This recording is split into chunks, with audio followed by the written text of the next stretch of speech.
Bulldozer ಈ ಹೆಸರು ಕೇಳಿದರೆ ಕ್ರಿಮಿನಲ್ಗಳಿಗೆ ನಡುಕ ಹುಡ್ತಾ ಇತ್ತು. ಅದರಲ್ಲೂ ವಿಶೇಷವಾಗಿ ಉತ್ತರ ಪ್ರದೇಶದಲ್ಲಿ ಬುಲ್ಡೋಸರ್ ನ್ಯಾಯ ಅಂದರೆ ಭಯ ಶುರುವಾಗಿತ್ತು.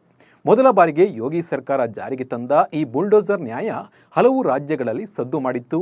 ಕ್ರಿಮಿನಲ್ ಆರೋಪ ಎದುರಿಸುತ್ತಿರುವ ಆರೋಪಿಗಳ ಮನೆ ಸೇರಿದಂತೆ ಇತರೆ ಆಸ್ತಿಪಾಸ್ತಿಗಳನ್ನು ನಾಶ ಮಾಡುವುದಕ್ಕೆ ಬುಲ್ಡೋಸರ್ ನ್ಯಾಯ ಅನ್ನೋ ಹೆಸರಿತ್ತು.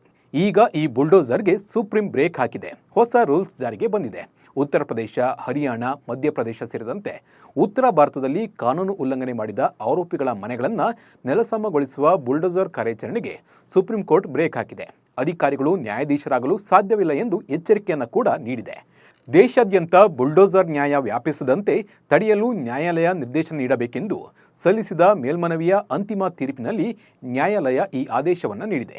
ದೇಶಾದ್ಯಂತ ಬುಲ್ಡೋಸರ್ ಕಾರ್ಯಾಚರಣೆ ತಡೆಯಾಜ್ಞೆ ನೀಡಿರುವ ಸುಪ್ರೀಂ ಕೋರ್ಟ್ ಹಲವು ಮಾರ್ಗಸೂಚಿಯನ್ನು ಪ್ರಕಟಿಸಿದೆ. ಹಾಗಿದ್ರೆ ಈ ಮಾರ್ಗಸೂಚಿಯಲ್ಲಿ ಏನಿದೆ ಅನ್ನೋದನ್ನು ನೋಡೋಣ ಬನ್ನಿ. ಸುಪ್ರೀಂ ಮಾರ್ಗಸೂಚಿಯಲ್ಲಿ ನ್ಯಾಯಯುತವಾದ ವಿಚಾರಣೆ ಇಲ್ಲದೆ ಯಾರನ್ನೂ ಅಪರಾಧಿ ಎಂದು ಪರಿಗಣಿಸಲು ಸಾಧ್ಯವಿಲ್ಲ. ಅಧಿಕಾರಿಗಳು ತಮ್ಮ ಅಧಿಕಾರ ದುರ್ಬಳಕೆ ಮಾಡಿಕೊಂಡು ಅನಿಯಂತ್ರಿತ ರೀತಿಯಲ್ಲಿ ವರ್ತಿಸಬಾರದು.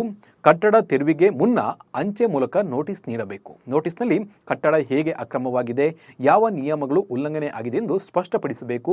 ಕಟ್ಟಡದ ಹೊರಭಾಗದಲ್ಲಿ ಎದ್ದು ಕಾಣುವಂತೆ ನೋಟಿಸನ್ನು ಅಂಟಿಸಬೇಕು ಅಂತ ಸುಪ್ರೀಂ ಹೇಳಿದೆ. ಹಾಗೆ ಮಾಲೀಕರ ಸ್ಪಷ್ಟನೆ ನೀಡಲು ಅವಕಾಶವನ್ನು ಕಲ್ಪಿಸಬೇಕು.